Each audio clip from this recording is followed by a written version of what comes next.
buenos días. Como todos los lunes voy a hacer una comparecencia ante todos los ciudadanos para dar información actualizada sobre la pandemia de coronavirus en Ceuta.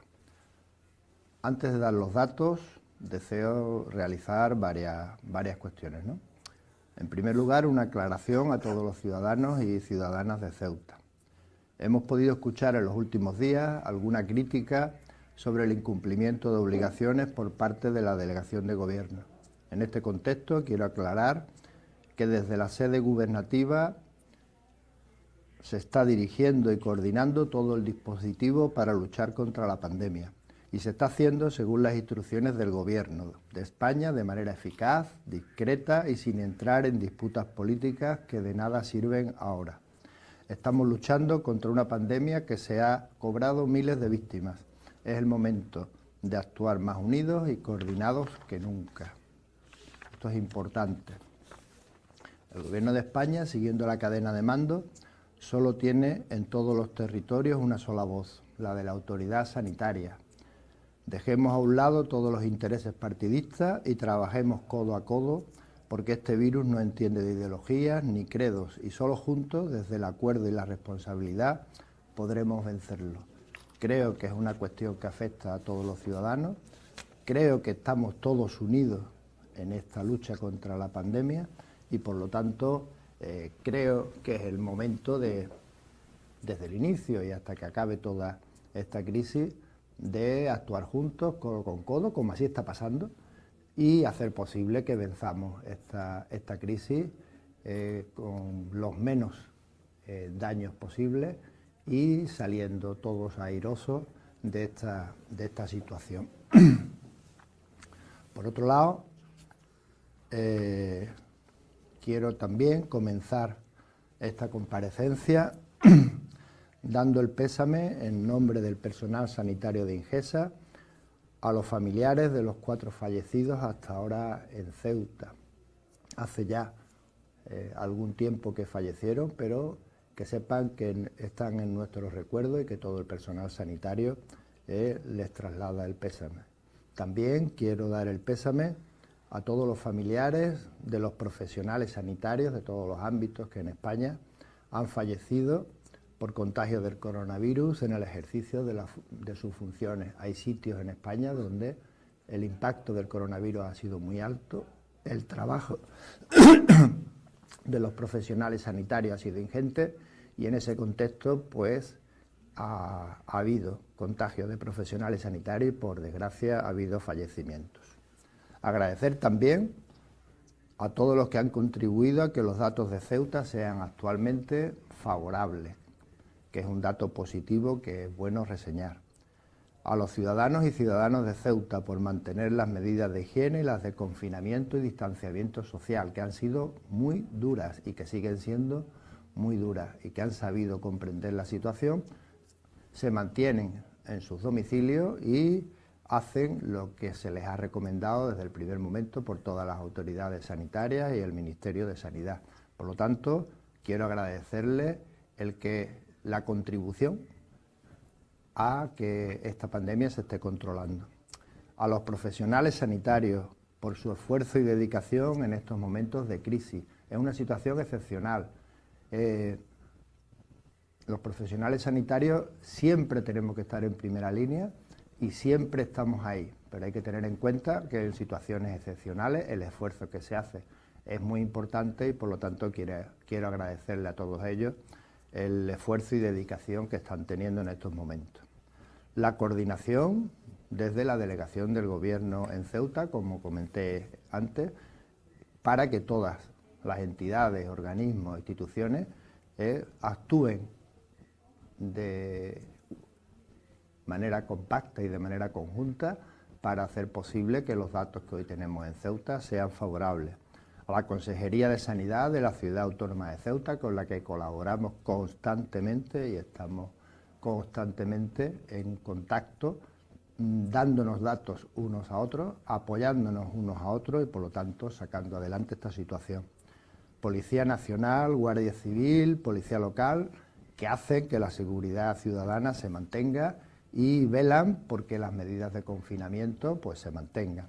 Al gran trabajo que viene realizando, y también quiero decirlo aquí, Protección Civil y Cruz Roja Española, la implicación de los directores y directoras de los centros de mayores, del CETI, de la prisión, de los albergues habilitados para menas y extranjeros en Santa Amelia y La Libertad. Son centros donde hay una aglomeración de personas y por lo tanto son centros sensibles y todos los responsables de esos centros están muy implicados y están haciendo que las medidas se lleven adecuadas y que no aparezca ningún brote en ninguno de esos centros que son muy sensibles. La colaboración del Banco de Alimentos, de Cáritas, establecimientos de repartos de alimentos y farmacias en el reparto de medicamentos y mascarillas. También eso es muy importante. Y por último, a entidades como colegios profesionales, organizaciones que ayudan a los más necesitados, organizaciones sindicales y también a los medios de comunicación por su comprensión. Espero no dejarme a nadie, pero esto no es una situación en la que contribuya solamente los profesionales sanitarios que están en primera línea, sino todos y cada uno de los que de alguna manera u otra participan en la pandemia. Los datos actuales en Ceuta son los siguientes. Actualmente, a hoy, tenemos en global, desde el inicio de la pandemia, 131 afectados. De ellos, actualmente, hay un positivo en UCI y uno en planta. Ambos ya tienen la PCR y tienen anticuerpos y, por lo tanto, desde ese punto de vista, podrían considerarse curados. Lo que ocurre es que siguen hospitalizados porque tienen que continuar tratamiento por las complicaciones que han tenido por el coronavirus y, por lo tanto, aunque ya no tienen la PCR positiva y aunque tienen anticuerpos, todavía están hospitalizados en planta o en UCI para continuar con su tratamiento hasta que puedan salir adelante, y dependerá de la evolución de estas complicaciones o de la patología de base que tenga el paciente, la evolución que tenga. Positivos en domicilio hay solamente 18 y están todos con sintomatología leve o sin sintomatología alguna, y curados 107, fallecidos 4. Estos son datos bastante positivos. La situación, el resumen de la situación es que es una situación estable y hacia la franca mejoría. Los pacientes hospitalizados, como ya he dicho, tienen PCR negativas en tratamiento por las complicaciones derivadas del coronavirus o patologías de base no COVID. Los brotes que ya han sido conocidos y son conocidos en Ceuta, donde han sucedido, están controlados. Quedan 18 pacientes en domicilio, la mayoría asintomáticos, y la curva de contagiados, fallecidos, curados o en seguimiento, que se la facilitaremos a todos los medios de comunicación, pues muestran una curva de contagiados en franco descenso y la de curados en claro ascenso, que es la situación, digamos, más favorable, y que de seguir así, pues supondría el corte total de brotes. Por lo tanto, tengo que trasladar que la situación en el momento actual es buena. Trasladar también que eso no nos debe de llevar a pensar que todo está listo y que todo está bien. No hay que bajar la guardia y hay que seguir. Seguimos en periodo de confinamiento y hay que seguir con las recomendaciones del Ministerio de Sanidad, con las recomendaciones de la Consejería de Sanidad de la Ciudad Autónoma de Ceuta, y continuar en esa línea porque no estamos en situación de desescalada. No estamos, eso hay que aclararlo. La situación de ayer, que comenzó ayer, con la salida de menores de 14 años a pasear, no es una situación de desescalada, no lo es, no estamos en periodo de desescalada todavía, estamos en una disminución de las medidas de confinamiento, ¿vale? Son términos bastante diferentes. La disminución de las medidas de confinamiento se hace porque debido al tiempo que se lleva confinado y teniendo en cuenta las cifras que se están dando en cuanto a número de contagios, número de curados, pues permiten, y dependiendo de cómo luego las personas realicen estas actuaciones, permiten que menores de 14 años salgan a las horas determinadas a pasear a 1 kilómetro de su domicilio. Pero esto no quiere decir que se siga una vida normal. Estamos todavía confinados, se ha reducido un poco las medidas de confinamiento, pero no se ha iniciado la desescalada, no se ha iniciado el proceso en el cual se comenzará a hacer una vida, llamémosle, normal. Por lo tanto, deben seguirse las normas de aislamiento social, mantener la distancia de 2 metros.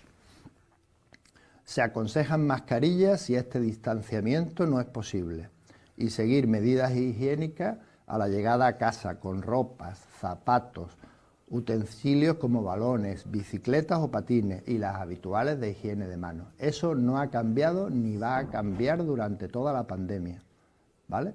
La mascarilla no sustituye a lavarse las manos, a lavar la ropa en condiciones, los zapatos, y si venimos de la calle, pues los utensilios que lleven los chavales, balones, patinetes, bicicletas, todo eso, según viene insistiendo las autoridades sanitarias.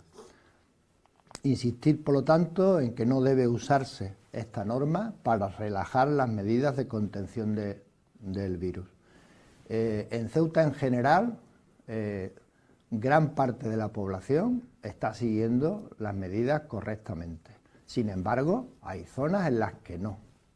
Y hay que tener en cuenta que esto pone en peligro a sus propios familiares, y pone en peligro a otras personas. Por lo tanto, no es permisible que haya aglomeraciones de personas, que se utilice esta norma para hacer reuniones familiares, comidas o simplemente charlar y relacionarse con otras personas.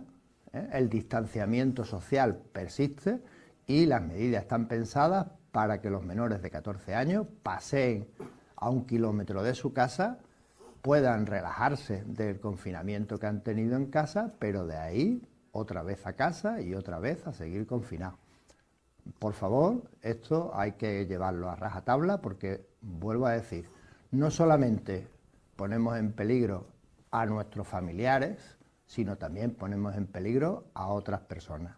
Sé que es duro, pero esto debe de ser así.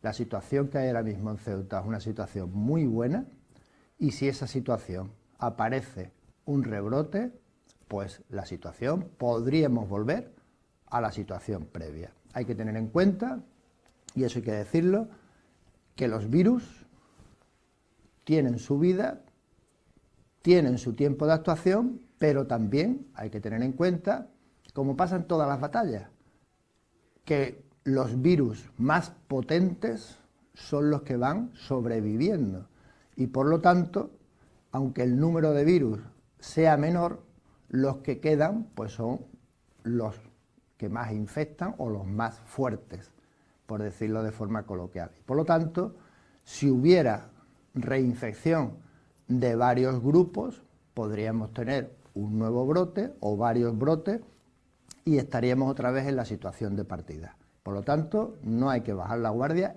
insistir mucho más ahora que se está saliendo a la calle para poder pasear a los niños, a los menores de 14 años, y por lo tanto cuidemos de nuestros hijos y familiares, evitemos nuevos contagios, salgamos lo imprescindible y sigamos con las medidas higiénicas y sanitarias que se vienen insistiendo. Y ya sin más, contestar a las preguntas de la prensa.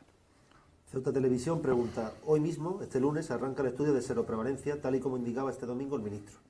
¿Cuál va a ser el protocolo a seguir en Ceuta y en qué instalaciones se va a desarrollar?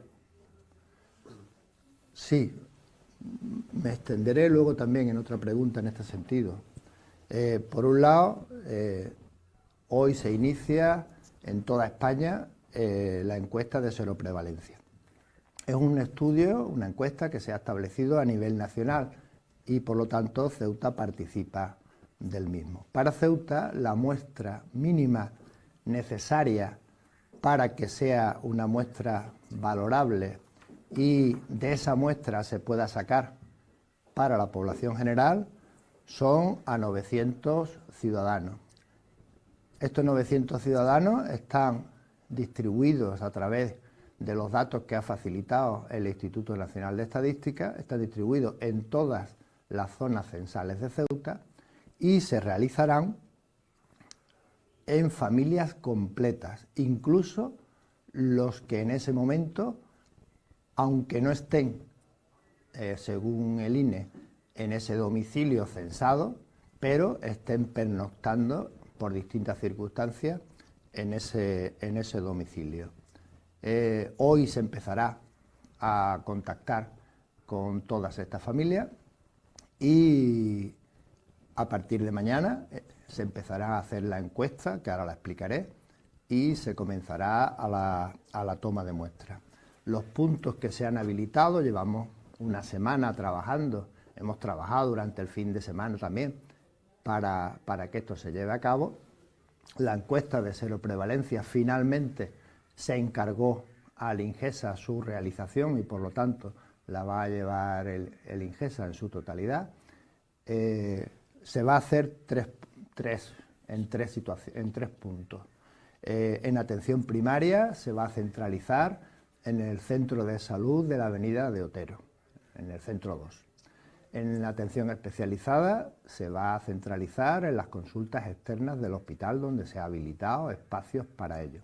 Se van a dar citas por familias cada hora para que no haya aglomeración de personas, sino que cada familia irá a una hora determinada, a veces en horario de mañana, otras en horarios de mañana y tarde, y para aquellas personas que no puedan acudir al centro de salud o al hospital, pues se le hará la encuesta y la toma de muestras en su domicilio. Ceuta Actualidad pregunta: según la evolución de la pandemia en Ceuta durante las últimas semanas, ¿está convencido de que las medidas de desconfinamiento son las acertadas para la situación de Ceuta? Es decir, ¿debe ser uno de los territorios donde los ciudadanos salgan a pasear a la calle y a hacer deporte el día 2 de mayo? ¿Y si cree que en ese caso el uso de las mascarillas tendría que ser obligatorio? Bueno, son varias preguntas y voy a intentar contestarlas en ese orden, ¿no? En el INGESA seguimos las directrices, como todo el mundo conoce, del Ministerio de Sanidad y por lo tanto son las instrucciones del Ministerio de Sanidad las que se llevan a cabo en Ceuta como en el resto de comunidades autónomas. Nuestra situación en Ceuta es estable y el Gobierno ha decidido que si los contagios no van en aumento se puedan salir a dar paseos y a hacer deporte. Es importante decir que va a depender de cómo se actúe con respecto a la medida que ya se ha tomado de que salgan los menores de 14 años.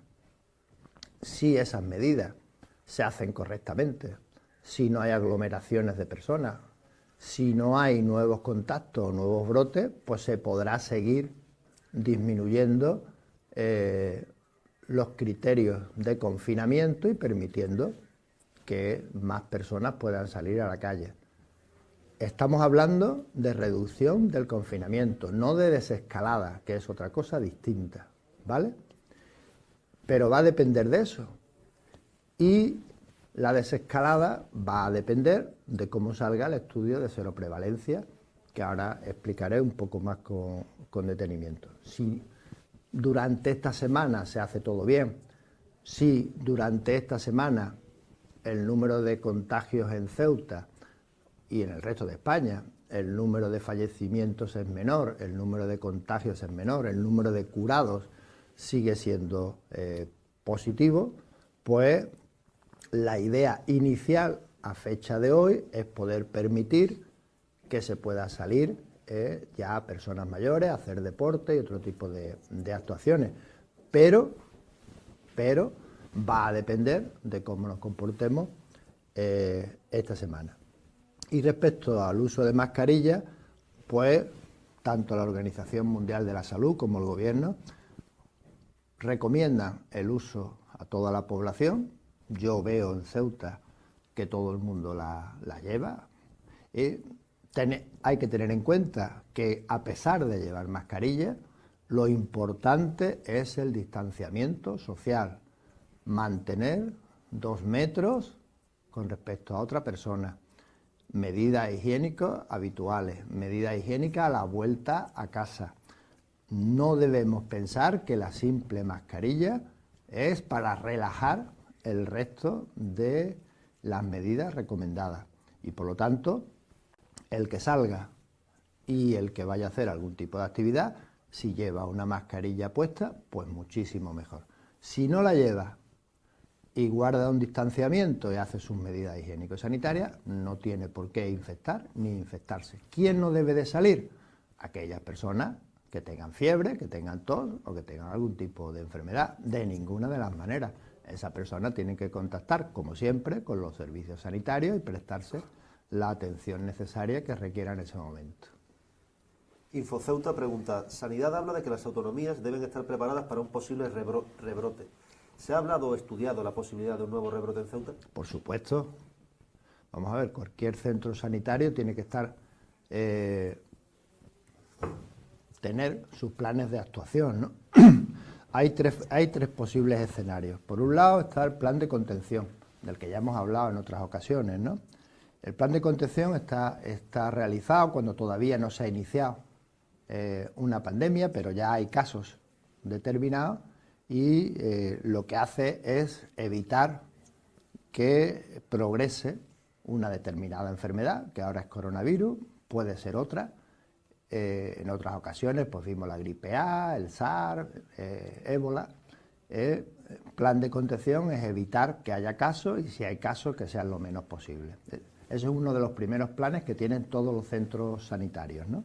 El segundo plan, que es en el que estamos ahora en Ceuta, es el plan de contingencia, que es en aquellos casos en los que se prevé un número de casos muy alto y por lo tanto hay que reorientar toda la actividad sanitaria y priorizarla en esos casos.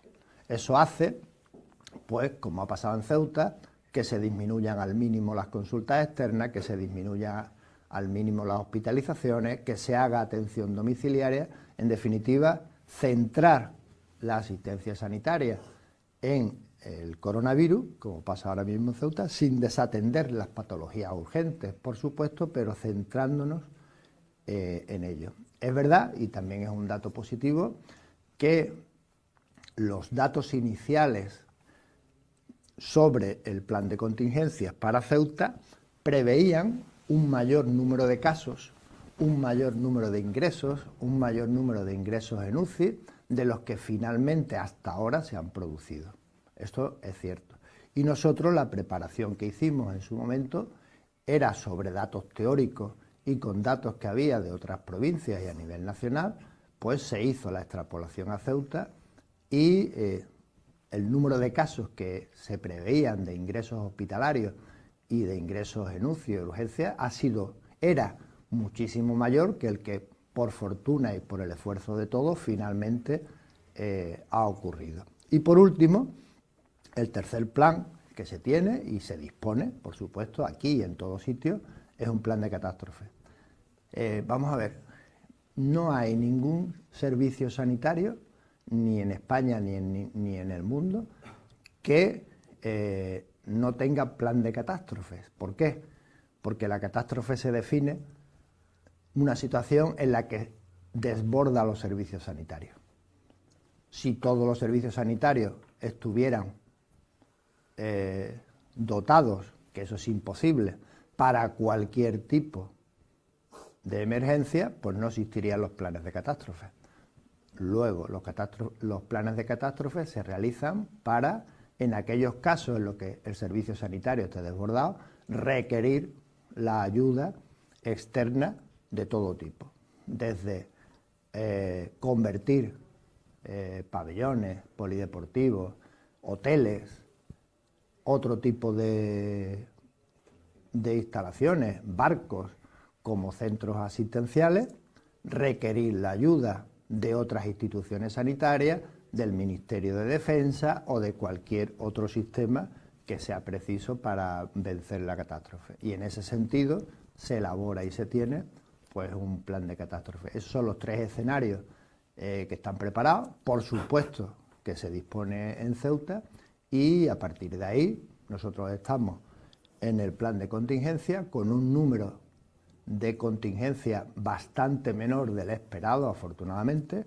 y en ese escenario estamos. Pero si hubiera un rebrote, volveríamos al plan de contingencia, y si fuera excesivamente alto que nos desbordase, pues habría que poner en marcha el plan de catástrofe.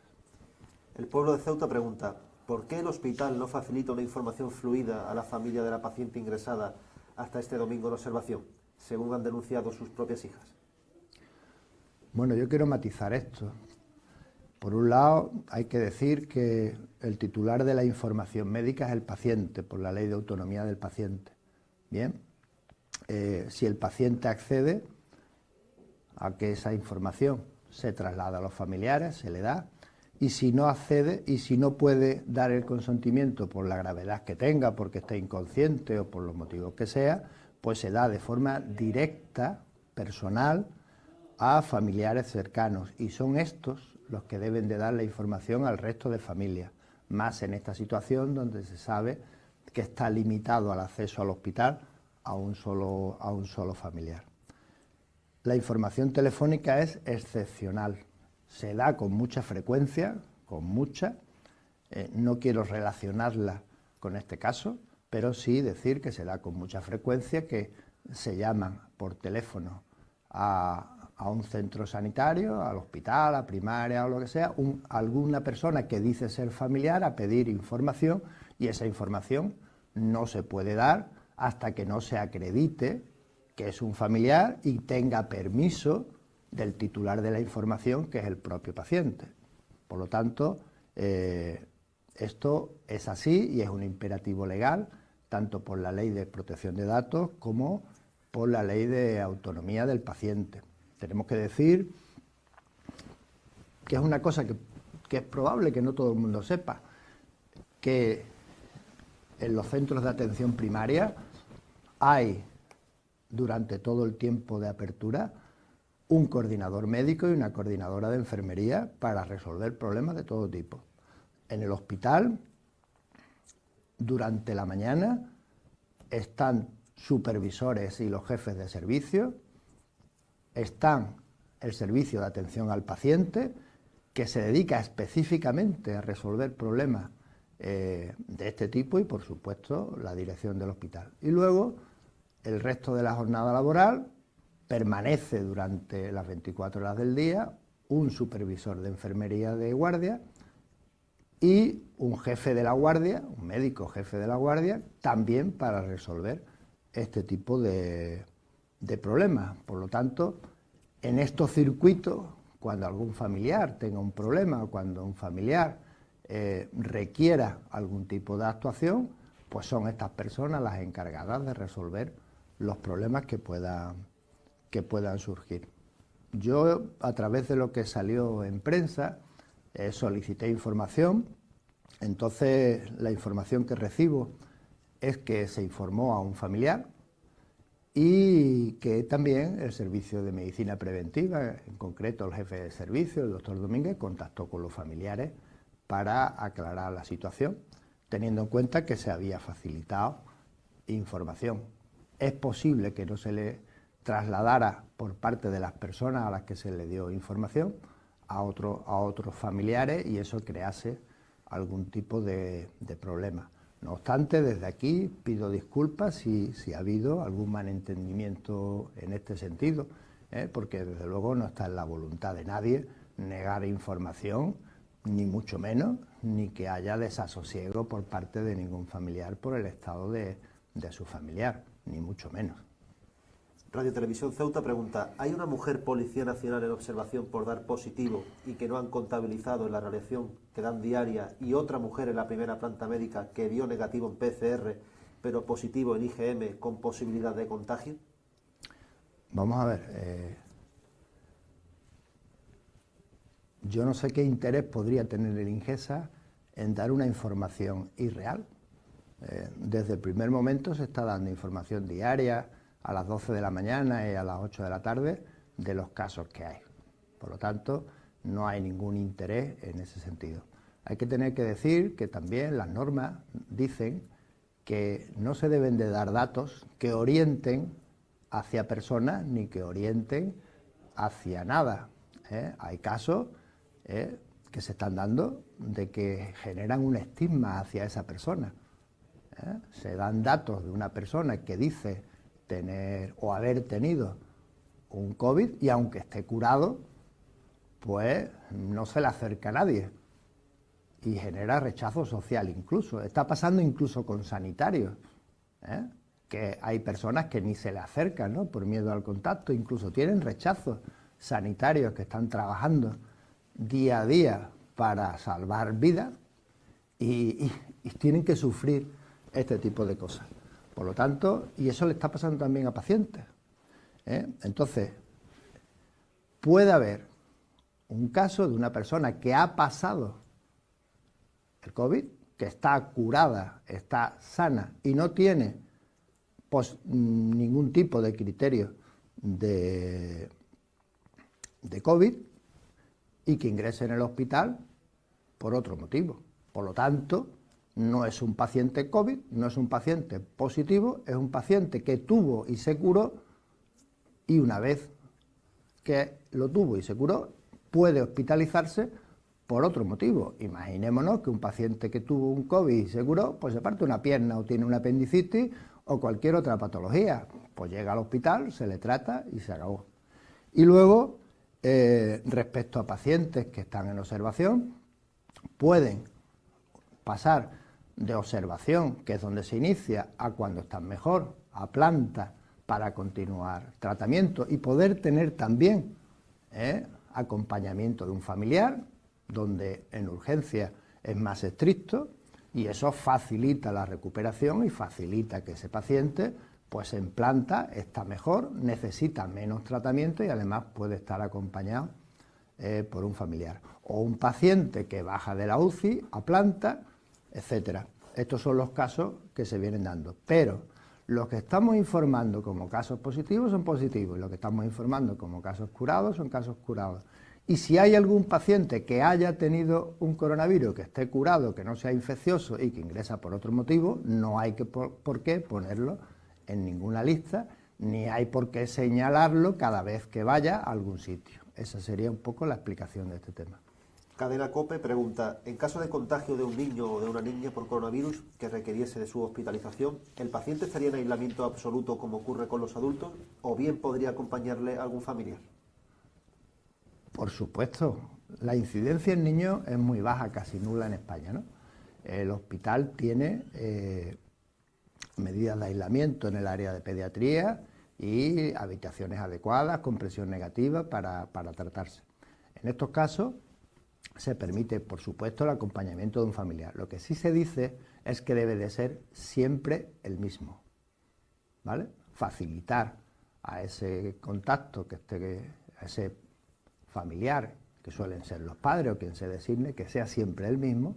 Para ello se les facilita la otra cama, se les facilita alimentación, se les facilita pues todos los medios que necesite, con objeto de que no haya un trasiego de personas con ese niño. Pero por supuesto que el hospital dispone de habitación adecuada para aislamiento de menores, permite que esté un familiar con el menor en todo momento y se les facilita la alimentación y lo que requiera durante la estancia que esté. El Faro de Ceuta pregunta, ¿cómo se hará la campaña de cero prevalencia? Sí, a esto hay que dedicarle un poquillo de tiempo, ¿no? Como ya dije anteriormente, la encuesta de seroprevalencia se inicia en España hoy y va a tener una duración, que ahora explico, pues de 9 semanas, un poco más de 2 meses. El objetivo es saber la prevalencia del coronavirus en España. Ese es el objetivo, en toda España, y se va a realizar, por supuesto, en toda España. Van a hacer como 3 fotos de cuál es la prevalencia, ¿sí? Qué número de personas han tenido contacto y tienen anticuerpos ya contra el virus, y va a ser la base para la que se tomen actuaciones respecto a la desescalada, que ya hemos dicho que la desescalada no ha empezado todavía. Estamos en una situación de rebajar las condiciones del confinamiento. En Ceuta, el Instituto Nacional de Estadística, para hacer un estudio que sea fiable, requiere que el número de personas que participen en Ceuta, y ahí voy a hacer un llamamiento para que, por favor, participen todas aquellas personas que han sido seleccionadas por el Instituto Nacional de Estadística de una manera aleatoria en todas y cada una de las zonas censales de Ceuta. Participarán 900 personas de todas las edades, todo el que viva en un domicilio, tenga la edad que tenga, desde menores a mayores, ancianos, etcétera, distribuido, como digo, en cada uno de los distritos censales de Ceuta. Incluye no solamente a los miembros de esa familia que están empadronados, sino a todos aquellos que pernocten en una vivienda. Imaginémonos que en esa vivienda pues hay un cuidador o hay un familiar que no ha podido salir de Ceuta estando en ese momento en Ceuta y por lo tanto se ha tenido que quedar, etcétera. Eso también está incluido. La encuesta es voluntaria, pero yo abogo a que por favor participe todas las personas a las que se les llame. Y deben dar consentimiento todos los miembros de la familia. No basta con dar el consentimiento el padre o la madre o lo que sea. Cada uno de los miembros que participe en la encuesta debe dar el consentimiento, y los menores deben de tener el consentimiento por parte de los padres o tutores legales. Por otro lado, la encuesta consiste en una encuesta sencilla, inicial, que se hará durante la toma de muestras sobre su estado de salud, con distintas preguntas sencillas, no tienen gran trascendencia, y pues básicamente esas preguntas van en su estado de salud, si ha podido tener algún contacto con alguna persona que haya estado enferma o convaleciente, si ha tenido síntomas él o ella en algún momento, pues tipo fiebre, tos, diarrea, malestar general, etcétera, y preguntas de este tipo. Y luego hay 2 muestras que se van a tomar. Por un lado, para hacer el test rápido con una muestra por punción, como cuando nos tomamos la glucosa en sangre mediante un dextroste. Esta prueba debe de hacerse siempre y es imprescindible para la encuesta. Luego también se tomarán, y esto es voluntario, aunque vuelvo a decir, solicitamos que la haga el mayor número posible, además de esta muestra por punción, se sacará sangre para sacar una muestra de suero y mandarlo al Centro Nacional de Microbiología para que pueda hacerse un test pues un poco más específico, ¿no? Se realizará en 3 ocasiones, a cada familia en 3 ocasiones, bien en el centro de Otero, bien en el hospital universitario, consulta externa o bien en domicilio. A cada una de esas 3 ocasiones se hará lo mismo, y en cada una de esas 3 ocasiones se sacará la muestra para el test rápido o la muestra de sangre para serología y envío al Carlos III. Habrá una separación entre muestra y muestra de 2 semanas. Por lo tanto, se sacará una muestra, pasarán 2 semanas, se volverá a sacar una muestra, pasarán 2 semanas y así sucesivamente. Y Ello permitirá hacer una foto fija de esa situación, de cómo está España en ese momento y cómo evoluciona a lo largo de las 2 tomas restantes, y esa será la base para ver si seguimos con los confinamientos, si relajamos más los confinamientos o se empieza la desescalada. Ceuta al Día pregunta: ¿cuántas personas mantiene Ingesa bajo vigilancia por sospecha o contacto con otros positivos y a cuántos se le ha realizado la prueba? Ahora mismo los casos activos en domicilio son 18. Luego hay que tener en cuenta que las autoridades del Servicio de Epidemiología de la Ciudad Autónoma de Ceuta pues están realizando un gran número de seguimientos, ¿no? Por lo tanto, los datos actuales de Ingesa son 18 personas en domicilio, muy pocas personas.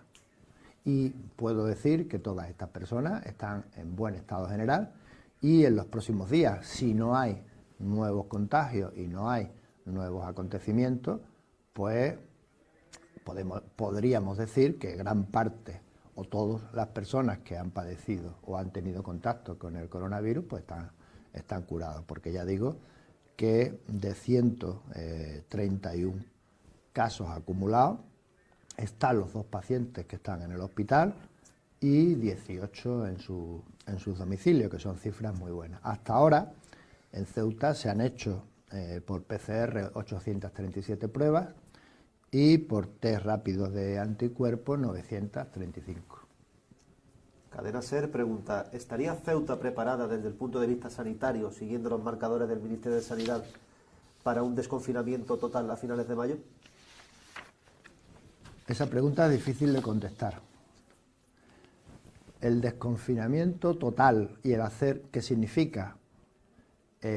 También, en parte, hacer un poco una actividad un tanto normal.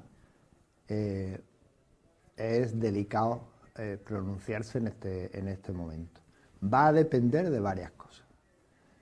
Si la situación de Ceuta se mantiene como hasta ahora y durante el mes de mayo se van haciendo escalonadamente reducción de los confinamientos en determinados grupos y no hay contagios ni hay nuevos brotes y los pacientes que quedan por curarse pues se curan todos, podría ser una situación favorable como pregunta la cadena SER. Pero va a depender de lo que ya he insistido, que haya, que siga el confinamiento en aquellas personas que no deben de salir, que aquellas que salen lo hagan en las condiciones adecuadas y que se sigan, soy muy machacón, pero es muy necesario, se sigan haciendo las medidas higiénicas, el distanciamiento social, el distanciamiento a 2 metros del resto de personas, higiene, a la vuelta de casa, pues las medidas con la ropa, los zapatos, los utensilios que llevemos y el uso de mascarilla en aquellos casos en los que no se pueda evitar el mantener una distancia menor de 2 metros, que también debería de ser excepcional. No digo las mascarillas, sino el mantener el distanciamiento de 2 metros. Y eso es, vuelvo a repetir, para el confinamiento. Para la desescalada queda más tiempo. Y la última pregunta, el Foro de Ceuta pregunta: ¿durante la desescalada habrá algún protocolo especial para atender en los centros de salud a pacientes que puedan ser sospechosos de tener COVID-19? Y por último, ¿se va a incrementar el número de test a realizar? Hay que decir, y lo hemos repetido varias veces, todos los centros sanitarios de Ceuta, todos de la Ingesa, tienen un circuito establecido para pacientes respiratorios, no solamente pacientes COVID, ¿vale? Porque hay pacientes que no sabemos si es COVID o no lo es. Entonces, hay un circuito establecido para pacientes respiratorios y pacientes no respiratorios. De tal manera que en los centros de salud, en el hospital universitario, en el servicio de urgencias, que es por donde acceden los pacientes fundamentalmente, ¿no? Hay un circuito totalmente establecido para que todo paciente respiratorio, tenga lo que tenga, pase al circuito de respiratorio, de entrada, y separarlo del resto de pacientes. En ese circuito de respiratorio se determina si es COVID o es otro tipo de patología respiratoria no COVID, mediante la realización de un test rápido, mediante la realización de una PCR o lo que se determine en ese momento. Si ese paciente se determina que es no COVID, pues entonces pasa al circuito normal y sigue el tratamiento que requiera. Puede tener otra patología respiratoria que no sea COVID. Y los pacientes que sean COVID, pues pasan al área de COVID. En los centros de salud pasa lo mismo. Hay un área de respiratorio, todo el paciente que llega con cualquier sintomatología respiratoria, se le pone su mascarilla, que eso es fundamental. Estamos hablando mucho de mascarilla en personas sanas, pero a quien hay que ponerle la mascarilla sí o sí o sí o sí o sí, y lo repetiré 500 veces, es a la persona que tiene fiebre, que tiene tos, y que esa tos es la que hace que las gotas de saliva que emitimos al hablar o con la tos, pues se transmita de un paciente enfermo a un paciente sano. Y a todos los pacientes con sintomatología que se van a los domicilios, a todos se les trata como COVID positivo y el personal lleva equipos de protección individual adecuados para atenderlos, sean o no sean COVID, pero el hecho de que tengan sintomatología y que estemos en un área y en una situación de pandemia, hace que en los domicilios se traten a todos como COVID. Por lo tanto, que todo el mundo que acuda al hospital, que todo el mundo que acuda a urgencia o que acuda a los centros de salud, sepa que hay un circuito perfectamente diferenciado, no ahora, sino desde el inicio de la pandemia, un circuito diferenciado para pacientes respiratorios, COVID o no, hasta que no se determine si es COVID o no, al circuito respiratorio, y los no respiratorios a otro circuito. Se le llama de limpio o de sucio, en otros sitios le llama un circuito negro y uno blanco, en fin, cada uno utiliza una terminología diferente, pero está diferenciada en todos los centros de la INGESA. Y ya por último, simplemente insistir en una cosa más, y que es un poco penoso, ¿no?, que pasen estas cosas. Quiero hacer un llamamiento a todos los ciudadanos y ciudadanas de Ceuta que por favor, dejémonos de hacernos eco de bulos, dejémonos de transmitir bulos, de transmitir informaciones que no están contrastadas de ninguna de las maneras.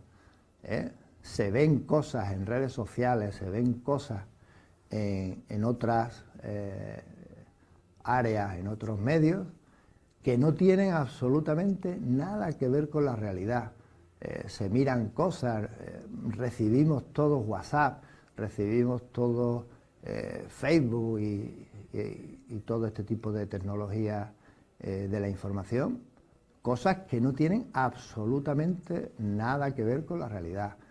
Algunas con muestras de odio o con muestras de falta de respeto a personas que tienen la enfermedad, a falta de respeto de personal sanitario que está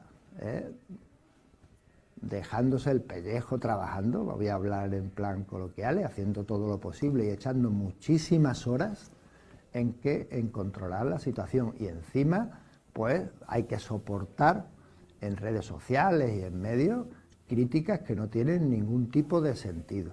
Entonces, por favor, utilicemos las fuentes oficiales. Aquí no hay ningún ánimo de engañar a nadie. Todos los datos que se están dando son datos fidedignos y contrastables, y evitemos este tipo de cosas porque hace mucho daño. Yo recibo quejas de mucho personal sanitario de Ceuta, de críticas en redes sociales, de críticas en otros sitios que no tienen ningún fundamento y que desanima a gente que está en primera línea y a gente que está peleando por sacar este tema adelante. No utilicemos estos medios para estas cosas, utilicemos los medios disponibles, la información veraz, dejemos a un lado los bulos y entre todos podremos con esto. Muchas gracias.